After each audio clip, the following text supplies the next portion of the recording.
নতুন বছরের প্রথম দিনেই টেলি অভিনেত্রী অনিন্দিতা রায়চৌধুরী ও সুদীপ সরকার জানিয়েছিলেন যে মার্চ মাসেই তাদের সংসারে নতুন অতিথি আসতে চলেছে।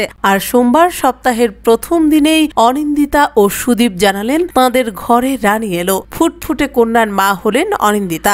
সোশ্যাল মিডিয়ায় এই খবর শেয়ার করতেই তাকে শুভেচ্ছা জানালেন টলিপাড়ার একাধিক তারকারা। মা মেয়ে দুজনেই সুস্থ আছে বলে জানা গিয়েছে অনিন্দিতা সুদীপের পরিবারের পক্ষ থেকে।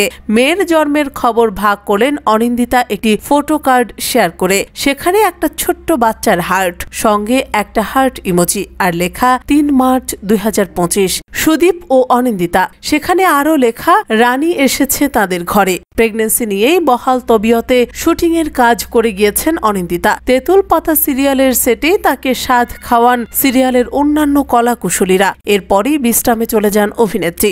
অনিন্দিতা ও সুদীপ দুজনেই ছোট পর্দার খুবই চেনা মুখ, তবে নেগেটিভ চরিত্রেই দুজনকে বেশি দেখা যায়। ২০২২ সালের ২৬ জানুয়ারি প্রজাতন্ত্র দিবসের দিন আইনত শৈশাবুদ করে বিয়ে করেন অনিন্দিতা সুদীপ। দুজনেরই দ্বিতীয় বিয়ে। বিয়ের ৩ বছরের মাথায় এই দম্পতির কোলে সন্তান এলো। যদিও দম্পতি বেশ কয়েকটি পোষ্যর মা বাবা। গর্ভাবস্থার ৮ মাস টানা কাজ করেছেন অনিন্দিতা। তাকে দেখা গিয়েছে তেঁতুল পাতা ধারাবাহিকে। প্রসবের সপ্তাহখানেক আগে ফেব্রুয়ারি মাসের মাঝামাঝি সময়ে এসে নেন কাজ থেকে বিরতি। শেষ দিনের শুট হওয়ার আগে তেঁতুল পাতা টিমের পক্ষ থেকে স্বাদ দেওয়া হয়েছিল অনিন্দিতাকে। ছিল এলাহি আয়োজন, পাতে নানা ধরনের খাবার মিষ্টি। সেই ছবিও হবু মা ভাগ করেছিলেন সোশ্যাল মিডিয়াতে। মাতৃত্বকালীন ছুটিতে যাওয়ার আগেই অনিন্দিতা জানিয়েছিলেন সন্তানের দেখভালের জন্য কয়েক মাস কাজ থেকে ছুটি নেবেন, তবে খুব জলদি ফিরবেন তিনি সেটে।